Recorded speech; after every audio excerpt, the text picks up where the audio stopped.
200 చేసేశాడు జలగా. అది కూడా మంచి బ్రాండీ తమ్ముళ్ళు, అది మద్యం నాసి రకం, అవునా కాదా? అది తాగితే ఏమవుతుంది?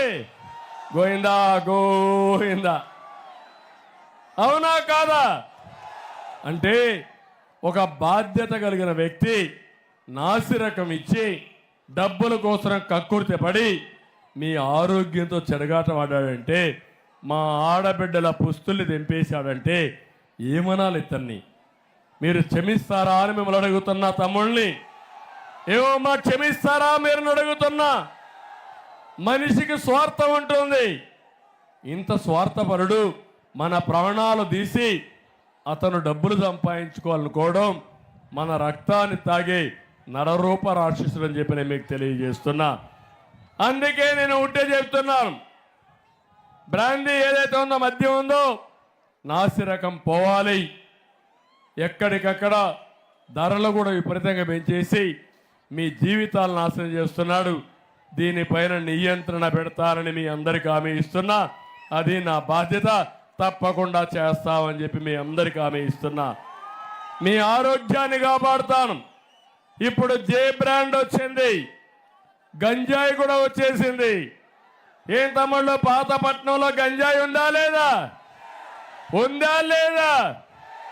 అంటే మన పిల్లల జీవితాలతో ఆడుకుంటున్నాడు.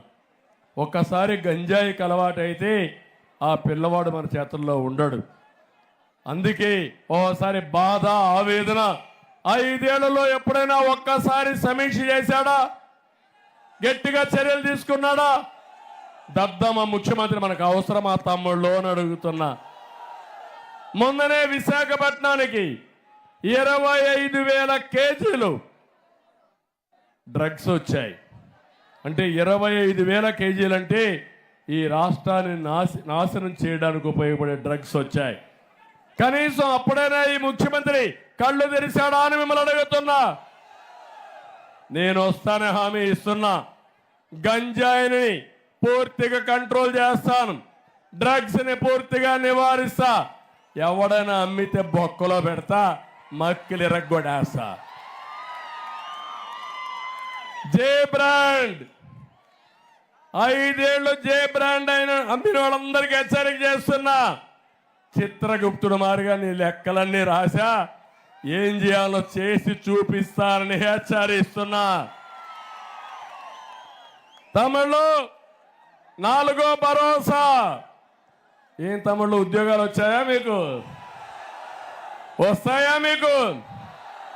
జాబు రావాలంటే అది మన బ్రాండ్. గంజాయి ఉండాలంటే జగన్ ఉండాలి, అదే ఆయన బ్రాండ్.